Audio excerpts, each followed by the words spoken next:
Tonight's meditation class might be a short one because I have not fully thought about what I'm going to say, and I'm trying to reduce the number of times that I repeat myself in talks. So, this talk is about what I wrote the newsletter about.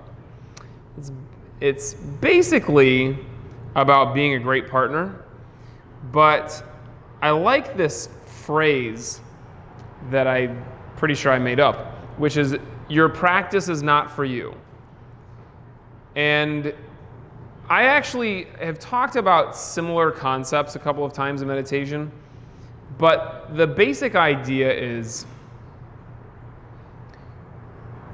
if we come at our practice from an inward-looking standpoint, if we're really thinking about how we can benefit ourselves from practice, you can make a lot of progress. We can get so much better at lots of different things. We can become stronger physically.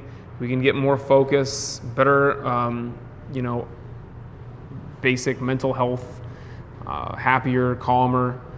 We can become more flexible. We can do a lot. We can definitely accomplish a lot. But you're only going to get so far.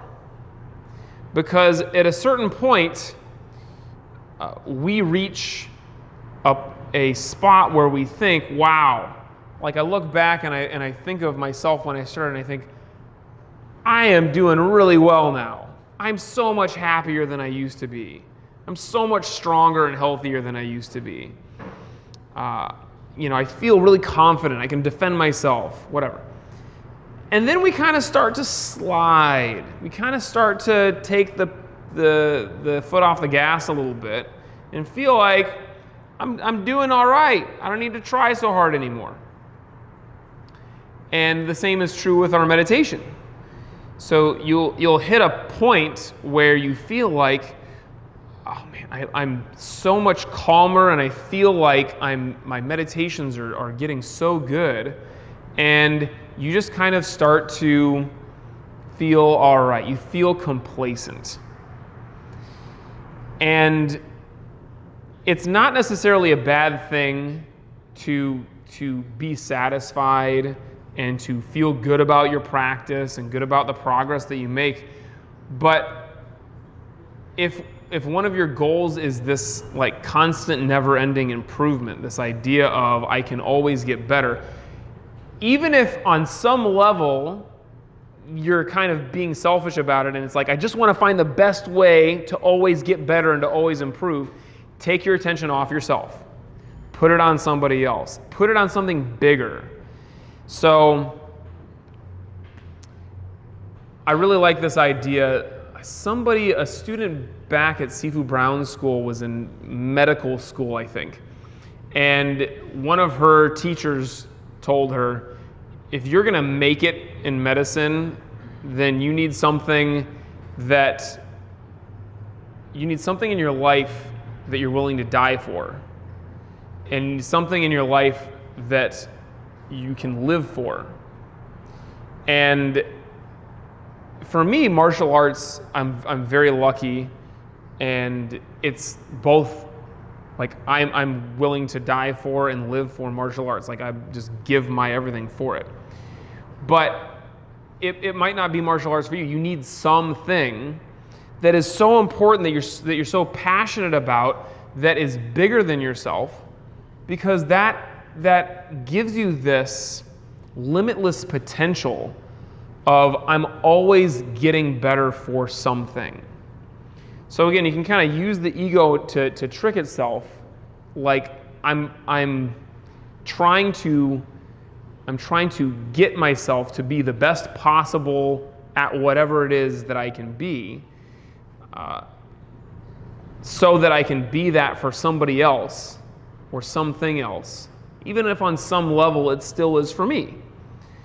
So you see how this plays out just on like a really basic, short-term level in your practice. So let's say that I'm like, do you mind being on tape, ma'am? You do or you don't mind? Come on. So Leah's my partner. And It's like we're doing push hands, and if I'm trying to win right now, and I just beat her by using strength and muscle. Did you get that on camera? I beat Leah. You didn't get it. So if I use strength and muscle, I can win right now, but that doesn't actually make me better, right? If instead of me just thinking about winning, I'm thinking about helping my partner, then here, I'm going to be much more relaxed, and I'm going to feel what's going on, and my partner might push, and I might deal with that, and I might use that energy to push back on my partner. But you understand, like, if it's not about you, it's about somebody else or something bigger, there's this whole other world of things to be aware of. And one of my favorite examples of this concept of being a great partner was I was practicing with a student back at Sifu Brown School, Mr. Newcomb. Mr. Newcomb was this big guy, and he was really good at martial arts, and he practiced Tai Chi as well. And he and I were practicing push hands, and he would push me, and I would get pushed, and I'd come back in, and he'd push me again, and I'd bow, and I'd come back in, and he kept doing it, and then he asked me, you can sit down. He asked me, did you get picked on a lot as a kid?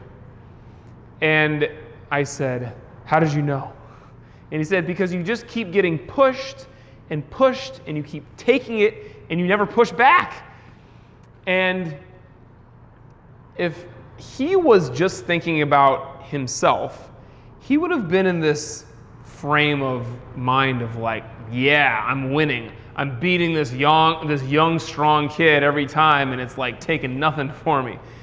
But instead, he is on this other level that I was never on when I was practicing push hands with anybody, of like, what does my partner need? And it gave him this like superhuman ability to see something on a deep level in a way that we hardly ever really see each other out there in the real world, the regular world, the dumpy world outside the dojo. But he put himself in this frame of mind, and he saw something that was like really deep and important to me. And it flipped a switch in me, in my mind, for my practice. And I was like, wow, that is something. And yes, I can see myself in my practice, and I can see myself in my partner, and I can see how it all kind of works together on a much bigger, higher level. And so then I started doing the same thing when I was working with other students. And I started to see, like, what is it that my partner needs from me right now the most? What can I give my partner as an experience? What can I give my partner when I'm teaching them? What is that which is going to make the biggest difference for them right now? And if I'm up in my own head thinking about winning or losing, it's impossible to give that experience to somebody else. If I'm up in my own head, even just thinking about how I'm going to improve, it's impossible to give my partner that experience. But if I'm over there with my partner, really thinking about what is the best thing that I can give them right now, whether it's push hands or grappling or sparring or whatever, you will pretty easily, after you start practicing this, you'll pretty easily be able to recognize what there is for you to give them, and you'll see that this is so beneficial for your own practice, the sensitivity that you start to get out of this. The attention to detail. When you're paying attention to your partner's technique, and you're really, and this is, I'm gonna draw a very important distinction here, you guys, this line between giving your partner feedback from a place of I'm trying to look helpful, or I'm trying to look knowledgeable, or I'm the senior student, so I'm supposed to be in charge and fixing them and helping them. There's a really fine line sometimes between giving distinction from that place, between giving feedback and helping somebody from that place, and helping somebody from a place of complete selflessness, where I am really just there to see what I can give my partner, what is going to make the biggest difference from them. And you'll notice there is no comparison in quality. And even sometimes you will literally say the same words when I'm trying to be a good senior student by, it's not even being a good senior student, it's like I'm trying to tell my partner what to do because I'm the senior student and I think that it's my role to tell them what to do.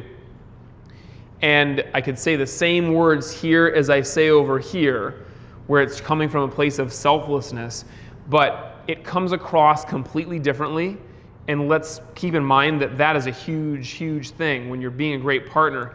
It's not just what you're saying, it's how it's hitting for the other person. You know, are they really getting what there is to get out of this experience?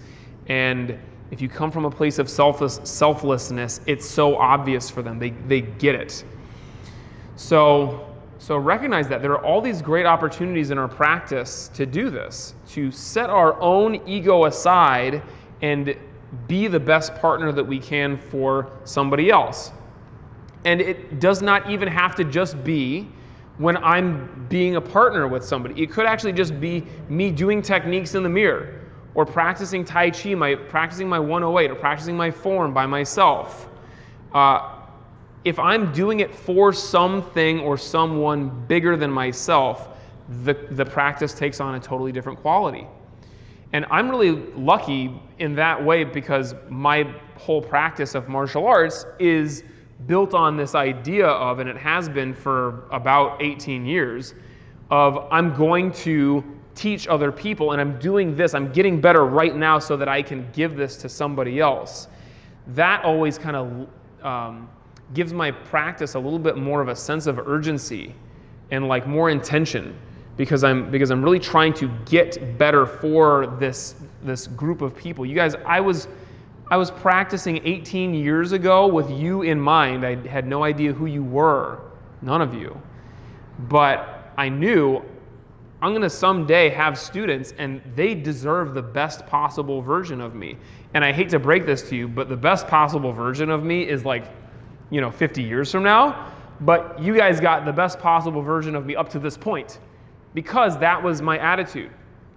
And this is like, you never even know. I mean, I've told you stories of students who have saved their lives because of the practice with other students. They've been attacked for real, and because of the intensity and the focus that other people have shown them and practiced with them, they've actually been able to take these same skills and these same techniques because what they practiced was so real and defend themselves out in the world, the dumpy world where people attack each other. And it's like if you think about it that way, it changes things and it changes you on a deep level. So I like this phrase, my practice is not for me. And it helps me remember in that moment that I gotta get out of my own head. And when I'm doing this for somebody else, that is actually the best way to let the ego go. In this moment, when I'm doing this for somebody else, when I'm being the best partner that I can be with this other person in mind, where it's like that takes up my whole being, there is no room for the ego. There's no room for this separation. There's no room for that part of me that was like trying to look good by telling this person what to do. All there is room for is the best part of me, the deepest, most heartfelt, genuine part of me. And when that comes out on a regular basis, it's like you just feel like you're living a different life. It's beautiful.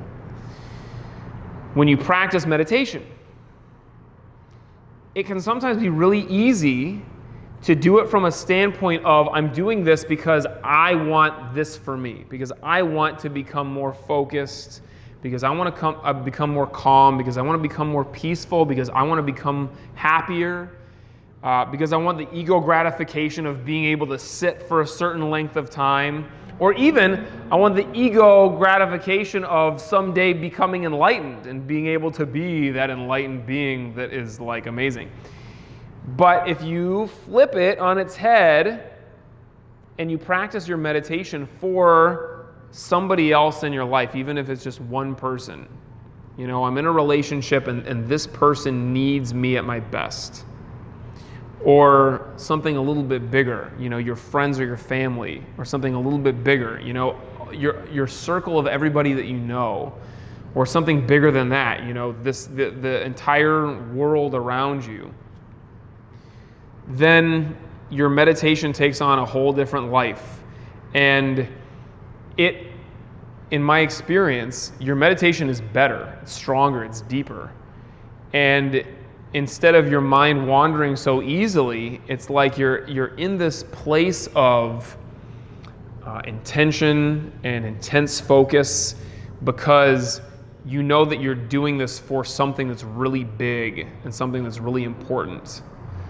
So I think that meditation can be, in the same way, a great way of practicing being a great partner, and an amazing practice for everybody else, and a great way to practice getting out of yourself, getting beyond the ego, and just saying it's kind of different from, I'm going to sit and meditate and calm and clear my mind because I'm going to experience what's beyond the ego. That's what we do in meditation. That should happen. But if you come at it from like the other side, which is, I'm going to sit and meditate and let the ego go so that I can be this for the world. And I'm going to right now just get rid of this border between me and everything else so that I can experience that. It's not so that I can experience that. It's not even so that I can experience the oneness. It's so that I can be that for other people and for the world. Then again, these initial gains that we get, this initial progress that we make is great, it's nice, and we take that on, but we don't stop trying. We keep making this progress because we know that you can always be something more for the people in your life. So as we're going to practice now, when you sit to meditate, just come at it from this place of, I'm going to be what I can be for the other people in my life. I'm going to do this right now for something bigger than myself. And all these petty things that keep coming back into our minds, all of these thoughts that we know are really just distractions, I think that they'll come up a little bit less often, or you'll more easily be able to brush them aside, because I'm not sitting here for myself. I'm not sitting here for these little unimportant things in my life. I'm sitting here for the bigger picture. So all that other stuff will just kind of slide right off you. Sit comfortably.